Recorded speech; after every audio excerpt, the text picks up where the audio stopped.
Assalamualaikum warahmatullahi wabarakatuh. Apa kabarnya adik-adik hari ini? Alhamdulillah, luar biasa. Allahu Akbar. Nah, hari ini kita lanjut pembelajaran ya. Pembelajaran di tema 9, subtema 1, pembelajaran 3. Adik-adik bisa lihat di halaman 16. Nah, di situ ada bacaan.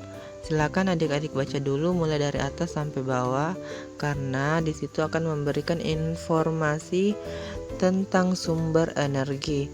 Nah, ternyata Indonesia adalah bangsa yang memiliki banyak sumber energi.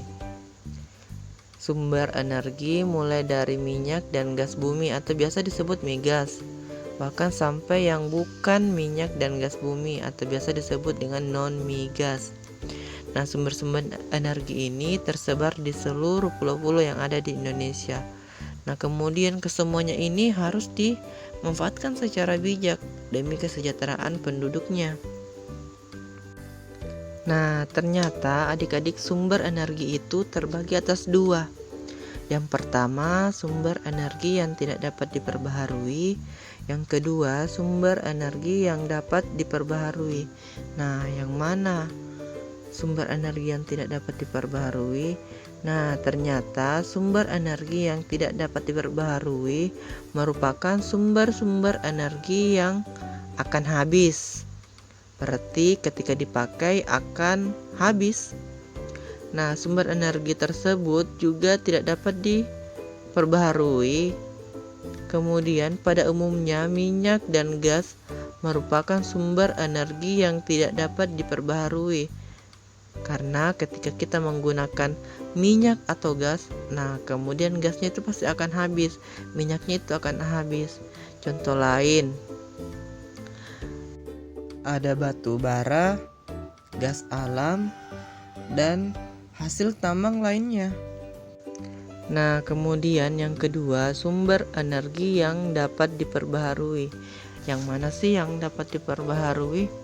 Nah, sumber energi yang dapat diperbaharui merupakan sumber energi yang tidak akan habis meskipun digunakan secara terus-menerus. Nah, yang mana itu sumber energi yang dapat diperbaharui? Nah, contoh sumber energi ini seperti air, matahari, hewan, dan tumbuhan. Nah, ketika kita menggunakan sumber energi ini, maka sumber energi ini tidak akan habis walau kita gunakan sesering mungkin. Nah, adik-adik sudah tahu kan yang mana itu sumber energi yang tidak dapat diperbaharui dan sumber energi yang dapat diperbaharui?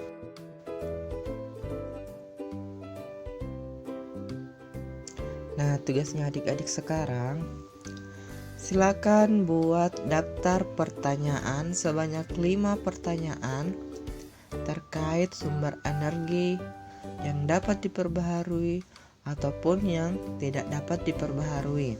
Adik-adik silakan tulis di buku tematiknya mulai dari angka 1. Angka 1 itu yang ada kata pertanyaan apa saja yang akan kamu ajukan untuk mendapatkan data kondisi lingkungan di lingkungan sekitarmu.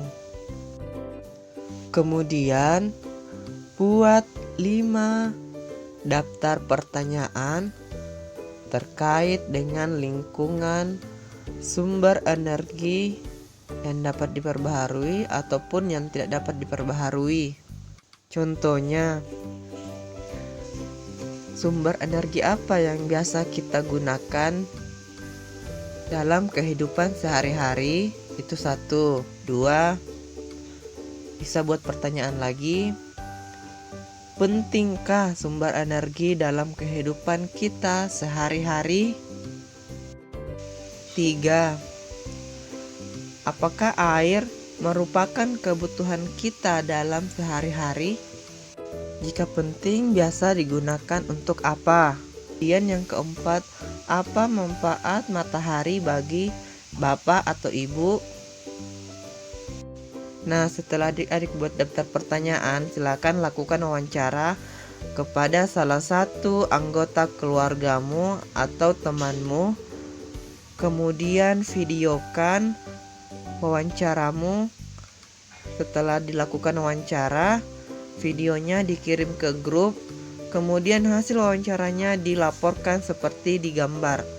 Laporan hasil wawancara.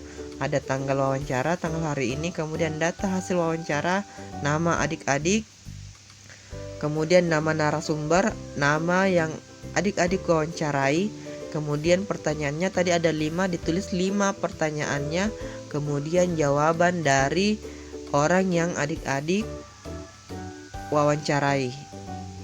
Hasil wawancaranya dikirim ke Bapak untuk diperiksa. Oke, selamat bekerja.